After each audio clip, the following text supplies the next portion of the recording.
Hey YouTube, so I just wanted to record this video. I wanted to talk about my experience having my daughter.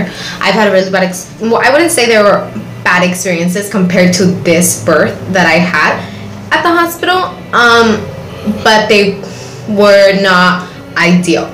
So just a backup story, I have 3 kids. I'm pregnant with my 4th, and the first one, I've had them all vaginally. The first one I didn't have the epidural. The second one I did have the epidural. And then the third one, I got there just in time to like push out the baby. And the third one is the one that I'm going to talk about my daughter. 2 boys, 1 girl. Girl's the smallest. Okay, so basically, I didn't go to the doctor for any of her pregnancy. I went for like a little bit, then they started like kind of trying to be really invasive, and I didn't really want that, so I stopped going. So I was supposedly gonna be supposed to have the baby on the 23rd. I didn't have on the 23rd of September, I should state that. Okay, so I was supposed to have the baby on the 23rd of September. I didn't have her until October 4th. So if I would have kept going to the doctor, they would have induced me like right away. And they were kind of already trying to talk about that, like, oh, what if you go over? Because I told them that with my 2 boys, I had went over, and they were like, oh, well, we don't really do that. If you go over 1 week, more than 1 week, or like more than a couple days over your 40 weeks, then we induce you. And I was like, okay, you know, I wasn't like, okay, I'm gonna stop coming. I didn't tell them anything like that. I was just like, okay, you know, I understand, you know, just, you know, not putting any red lights that I was gonna stop coming. And so I stopped going to the doctors, and so I 23rd went and passed, had a bunch of phone calls from all my family telling me, hey, are you having the baby already? What's going on? Go get yourself checked. And like I was getting all scared and everything. So it was October 2nd. I still hadn't had the baby. October 2nd of 2015. It was October 2nd of 2015, and I was getting so many calls from my mom, my aunts, like, oh, you haven't had the baby, wasn't your due date was like so long ago, like you should go get yourself checked, is the baby okay? You don't even know. And like, of course, as a pregnant woman, like, you know, you're like, oh my god, like you want to have a healthy baby, it's like natural. And having all these outside people just telling you all these kinds of things makes you feel a little bit scared. So I was like, okay, I'm gonna go to the hospital. You know, I was having a little bit of pain. It was like Braxton Hicks, you know, like a little bit of pain. It wasn't like I was in labor, but I was like, okay, I'm just gonna go check things out, see what's going on. So I went with my cousin, and me and my cousin went. They checked the baby. They're like, okay, whatever. It's like, you're actually measuring at 39 weeks. So what they had told me was wrong. But of course, they just base it off of your menstrual cycle. So of course it's gonna be wrong. And I never really know when I get my menstruation. I never really record or anything. I never remember. So they were just going off of that. So like, okay, cool. And then the nurse was like, okay, you could stay and have the baby. We will induce you, which is what the doctor is suggesting. You know, they go talk to the doctor, and then the doctor comes and talks to you, of course. So the nurse was telling that the doctor had said that I could stay. He was gonna induce me. I was already over my due date, so I could stay. You know, like, because sometimes they'll send you home. But since I was already over my due date, then they were like, you could stay. But she told me that this doctor liked to cut people. Literally, he liked to cut people. She didn't say it like that, but he liked to do C-sections. And I was like, oh no, you know I was gonna have more kids, and I didn't want to have a C-section. I mean, that's a major surgery. So I was like, okay, I'm just gonna go then. So she was like, okay. She's like, you don't have to stay if you don't want to. You know, it's your choice. You know, it's your body. So I was like, okay, I'll sign the paperwork and I'll leave.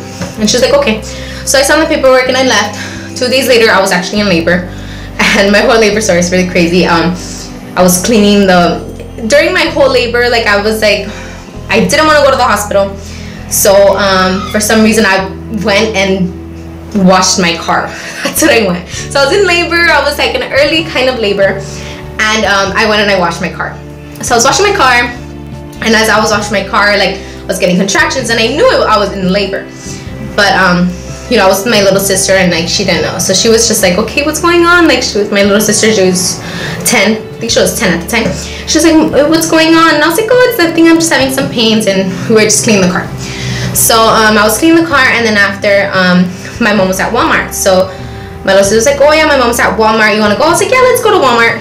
So I was like, okay. So I was still in labor. I drove to Walmart, and I'm over there, and I'm like, things started to get like way more. I mean, way more. So I'm at Walmart, and like I'm having so many pains. I'm like walking around the whole store. I mean, my mom was like just shopping everywhere at Walmart. And so I was walking around the whole store, and after she noticed, and she's like, what's going on? And she was with my aunt, and my aunt's like, you're in labor, aren't you? And I was like, yeah, I am. And she's like, oh my god, like we need to go to the hospital now. And I was like, no, it's okay, like it's all right, like I'm just like in early labor, you know. But my contractions were probably like maybe like 10 minutes, not even, like maybe like 5-7 minutes apart. So they were pretty close, but not too close where it's like, okay, you're in labor, like you're about to have the baby, you're gonna push it out. So I was like, okay, you know, I've done it 2 other times, so I kind of knew, you know, I was just letting my body do my thing, you know, like, okay, breathing through the contractions and everything. I'm pretty sure people probably noticed, maybe women noticed me at Walmart in labor. And so I was in labor in Walmart. So we were just there, and then we paid. I was still in labor, and then my mom was like, hey, like, you want to go to the hospital? I'll take you, like I'll stay with the kids, your aunt can stay with the kids. And I was like, no, it's fine, like I'm gonna go home. So I went home with my boyfriend, and we were at home, and I was still having contractions. And this was like, I was at Walmart. They started maybe like, I went to clean my car like around 2 in the afternoon, and then I was at Walmart. I got home maybe like at 6, so it was 4 hours, relatively 4 hours. So I had a ball, and I was just bouncing on my ball, you know, and like my kids were like, oh mom, are you okay, blah blah. And I was like, yeah, I'm fine guys, you know. But I was in labor, and it hurt a lot, of course. So I'm in labor, and around maybe like 2 in the morning, it was like when like things were like progressing really fast. And my other 2 like births, when I was in labor, when I was only like 6 inches or 6 centimeters, I mean, like I was already at the hospital, you know. I was there sitting on that freaking chair that they have you, and like just like in pain, can't even move. So that's what I was trying to avoid. So I was in labor, and I was at home, but this time it was like I had never felt that much pain like at home. But the hospital was only like 5 minutes away, like not even, like you could walk to it, and it would be like 10-minute walk. So I have a car, so I was gonna drive with it. So I called my cousin. She had told me she would take care of the kids. So I called her. She's like, hey, you know what, like it's time, can you come pick up the kids? She's like, yeah. So she came pick them up. So she comes and picks them up, and me and my boyfriend, husband, or whatever the hell you want to call him, we go to the hospital. And I'm already there, and they check me, like, what, you're already 9 centimeters, like, were you trying to have the baby at home? And I was like, no, I was just like trying not to be here, you know, like I was trying to labor as much as possible at my house, you know, in the comfort of my home. So I go, and they send me, like, they rush me, like if I'm like gonna die, they rush me into the room, and they call, and then they start telling me to push. I don't feel like pushing, but they start telling me to push. So I'm like, okay, like, you know, I was still having really bad pains, but I was like, okay, like, let me push. So I'm having a contraction. They're trying to tell me to push during that contraction, which I don't know if you should, if you shouldn't. I mean, I've never like just actually kind of just let my body push, which is what I wanted to do, what I want to do with this pregnancy. But so I was pushing, and the baby wasn't coming out. I didn't feel like pushing. So so the doctor decides to put his hands in my vagina and open them like this. Yeah, open my vagina. And I was like, ouch, like, stop doing that. But like, that hurt. Imagine that, like, he literally, like, this is your vagina, and if you're watching this video, you gotta be okay with people saying vaginas.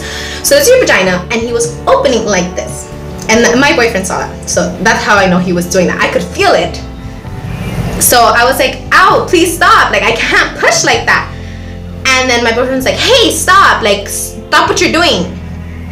And he was like, get him out, like call security, I need this guy out of here. And I was like, what the hell? He's the father of my kid, like, you get the fuck out of here, you know, like, you're fucking not even doing anything, you're trying to freaking open me, like, with your hands. He tore me with his hands. And finally, when he stopped doing that freaking invasive shit, the baby came out. So the baby came out. But basically, he tore me with his hands. He literally put his hands in there. And I don't know if it was because he likes to cut people. I don't know if it's because he remembered that he was the same doctor. And if anyone knows who he is, maybe you have the same story. He's at St. Francis. He's a male in California, and I don't live there anymore. That's what I'm telling you. Okay. At St. Francis Medical Hospital in Lynwood, California. He did that to me. He tore me with his hands. He wanted to give me a C-section, and since he couldn't cut me with a knife, he cut me with his hands. So that is why I am not going to the hospital. There's too many. That's like the worst labor. I mean, my other labors with my first son, there was complications there where people were being rude and called me names while I was in labor. While I was giving birth, they called me names. But this man cut me. He cut me with his bare hands. So yeah, that's the story of my labor. And that's why I don't trust hospitals. I don't trust the doctors. I mean, I'm not saying that all of them are the same. It's just that from all of my experiences, they've all been like that. They've all like not been good experiences. And I know I'm not the only one. So, you know, it's just my take on why I'm not going to the doctors with my child. And, you know, I have a hospital down the street from where I live now.